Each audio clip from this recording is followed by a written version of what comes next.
दोस्तों नमस्कार। दोस्तों, अगर आप देश के तीसरे सबसे बड़े प्राइवेट बैंक एक्सिस बैंक में एफडी यानी फिक्स डिपॉजिट या फिर आरडी यानी रेकरिंग डिपॉजिट करते हैं तो आपके लिए अच्छी खबर है। खबर क्या है, इस पर हम विस्तार से चर्चा करेंगे इसी एपिसोड में आगे। लेकिन सबसे पहले मैं आपको एफडी और आरडी के बारे में बता देता हूं।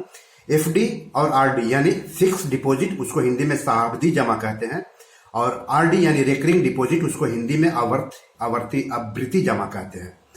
तो ये जो है आम लोगों के लिए पैसा से पैसा कमाने यानी कि निवेश करके पैसा कमाने का सबसे आसान जरिया है। इस पर अलग अलग बैंक अलग अलग ब्याज दर देते हैं। आमतौर पर बैंकों में आप 7 दिनों से लेकर के 10 साल तक की एफडी या फिर आरडी कर सकते हैं। एफडी फिक्स डिपॉजिट मतलब आपको एक बार में ही पैसा जमा कर देना है और उस पर आप या तो मैच्योरिटी के बाद पैसा ले सकते हैं या फिर आप ब्याज हर महीने ले सकते हैं, हर तिमाही ले सकते हैं, हर साल ले सकते हैं। लेकिन बैंकों की इस पर अलग अलग रूल होते हैं और बैंक अलग अलग ब्याज दर घोषित करते हैं अलग अलग अवधि के लिए। जबकि आरडी में आप हर महीने या फिर हर तिमाही एक नियमित रकम जमा करते हैं मैच्योरिटी तक और फिर मैच्योरिटी के बाद पैसे निकालते हैं। इसमें भी मैच्योरिटी 7 दिनों से लेकर के 10 साल तक होता है। अगर आपको लगता है कि हमको पैसे की जरूरत नहीं है तो 10 साल के बाद यानी मैच्योरिटी के बाद आप पैसे को रिन्यू करा सकते हैं। लेकिन रिन्यू जब कराएंगे तो उस समय जो ब्याज रहेगा वो ब्याज आपको मिलेगा। यानी काफी आसान है। आप बैंक में एफडी आरडी करा ही सकते हैं, साथ ही साथ पोस्ट ऑफिस में भी आप फिक्स डिपॉजिट और रेकरिंग डिपॉजिट करा करके अच्छा खासा पैसा बना सकते हैं। इसके अलावा एक कारपोरेट एफडी होता है जो कि कंपनियां एफडी लॉन्च करती है और वो अपने हिसाब से ब्याज तय करती है। लेकिन जो कारपोरेट एफडी होता है उसके लिए आपको डीमैट अकाउंट खुलवाना पड़ेगा, मतलब काफी कठिन है ये और साथ ही साथ काफी रिस्क भी है कारपोरेट एफडी में पैसे लगाने के। तो सबसे आसान है बैंक में और पोस्ट ऑफिस में एफडी और आरडी कराना। तो चलिए एफडी और आरडी की बात हो गई। अब हम आपको बताते हैं कि एक्सिस बैंक ने ऐसा क्या कहा है, ऐसा क्या फैसला लिया है जो कि बैंक के एफडी और आरडी ग्राहकों के लिए काफी फायदेमंद है। दरअसल एक्सिस बैंक ने खुदरा ग्राहकों को अपनी तरह के पहले ऑफर की पेशकश करते हुए टर्म डिपॉजिट पर प्री मैच्योर पेनल्टी से छूट प्रदान कर दी है। आपको बता दूं कि टर्म डिपॉजिट योजनाओं को तय अवधि, जिसको कि अंग्रेजी में मैच्योरिटी कहते हैं, से पहले बंद करने पर ग्राहकों को जुर्माना देना होता है। हर बैंक अपने अपने हिसाब से जुर्माना वसूलते हैं। ज्यादातर बैंक तय अवधि से पहले एफडी या फिर आरडी बंद करने पर या प्रीमेच्योर पैसे निकालने पर बंद करने के समय जितना ब्याज बनता है उसका 1% जुर्माना ग्राहकों से वसूलते हैं। वैसे हर बैंक के अलग अलग नियम है, तो आप जिस बैंक में आपका एफडी आरडी है और अगर वहां से आप प्रीमेच्योर पैसे निकालना चाहते हैं, अकाउंट बंद करवाना चाहते हैं, तो पहले पता कर लें कि आपको कितना जुर्माना देना पड़ेगा। तो ये तो है कि ज्यादातर बैंक ब्याज का 1% जुर्माना वसूलते हैं प्रीमेच्योर विड्रॉल पर या क्लोज करने पर।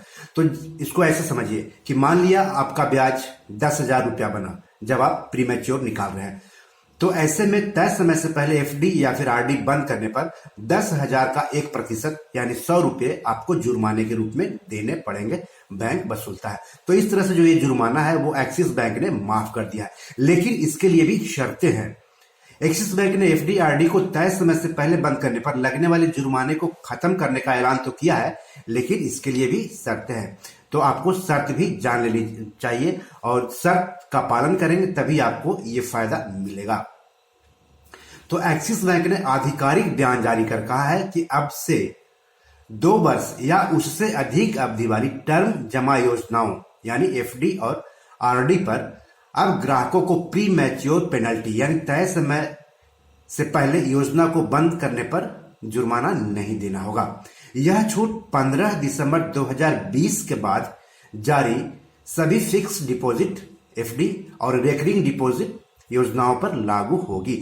यानी 15 दिसंबर को जिसने एफडी किया या फिर एफडी रिन्यू करवाया, या फिर 15 दिसंबर के बाद जिन्होंने एफडी किया या एफडी रिन्यू करवाया, या फिर जिन्होंने 15 दिसंबर या उसके बाद आरडी करवाया और आरडी रिन्यू करवाया, उनको ही यह फायदा मिलेगा। बीते साल कोरोना वायरस ने लोगों को बहुत मुश्किल दिन दिखाए। ऐसे में लोगों की बचत उनके काम आई। आमतौर पर एफडी तोड़ते समय ग्राहकों को प्रीमैच्योर पेनल्टी की बहुत चिंता होती है। ऐसे में बैंक की यह पेशकश उन्हें जरूरत के वक्त मदद करेगी, ऐसा एक्सिस बैंक का सोचना है। तो आपको बता दूं कि अगर आपको इमरजेंसी है, पैसों की जरूरत है, तो आप एफडी या फिर आरडी के पैसे का इस्तेमाल कर सकते हैं। तो इमरजेंसी के लिए भी लोग एफडी और आरडी करते हैं। तो नियम शर्तें भी जान लीजिए डिटेल्स में। बैंक ने कहा है कि किसी भी 2 वर्ष से अधिक अवधि वाली टर्म जमा योजना के ग्राहक इस छूट का लाभ उठा सकेंगे। इसके लिए उन्हें अपनी एफडी या आरडी को 15 महीने तक चालू रखना होगा। 15 महीने की अवधि पूरा होने के बाद यदि ग्राहक अपनी एफडी या आरडी तोड़ता है तो उसे किसी तरह की प्रीमेच्योर पेनल्टी नहीं देनी होगी। इसके अलावा पहली निकासी पर भी जुर्माने से छूट दी गई है। बैंक के एफडी और आरडी के ग्राहक यदि जमा योजना के मूलधन के 25% तक के बराबर पहली निकासी करते हैं तो इसके लिए भी उनसे कोई जुर्माना वसूल नहीं किया जाएगा।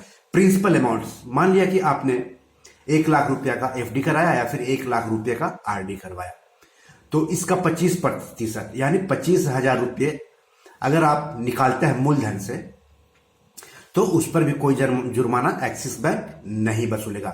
तो यह है एक्सिस बैंक की घोषणा, जिसका फायदा उसके एफडी और आरडी ग्राहकों को जरूर मिलेगा। तो हम एक्सिस बैंक के जो एफडी है, आरडी है, उसकी खास बातों को बता देते हैं। 7 दिनों से लेकर के 10 साल तक ये एफडी या आरडी करवा सकते हैं। फिलहाल एक्सिस बैंक अपने एफडी और आरडी ग्राहकों को अलग अलग अवधि के लिए हर साल 2.5% से लेकर के 5.5% तक ब्याज देता है। इंटरनेट या मोबाइल बैंकिंग से कम 5,000 रुपए की एफडी या आरडी करानी होगी, जबकि शाखा में जाने पर कम से कम 10,000 रुपए की एफडी या आरडी करानी होगी। अब हम थोड़ा बात बता देते हैं पोस्ट ऑफिस एफडी और आरडी की। पोस्ट ऑफिस में भी आप 1 साल, 2 साल, 3 साल या 5 साल की एफडी करा सकते हैं और 5 साल में जब मैच्योर हो जाए तो फिर से उसे रिन्यू करवा सकते हैं।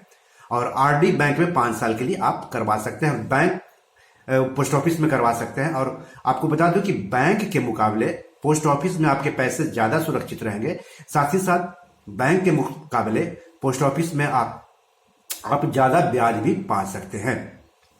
तो इस वीडियो के डिस्क्रिप्शन में मैं पोस्ट ऑफिस की अलग अलग स्कीमों में मिलने वाले ब्याज के बारे में एक लिंक डाल दूंगा, आप देख सकते हैं और मिलान कर सकते हैं कि पोस्ट ऑफिस बचत स्कीम में पैसे लगाने पर आपको हर साल कितना ब्याज मिलेगा। तो आज इतना ही, नमस्कार।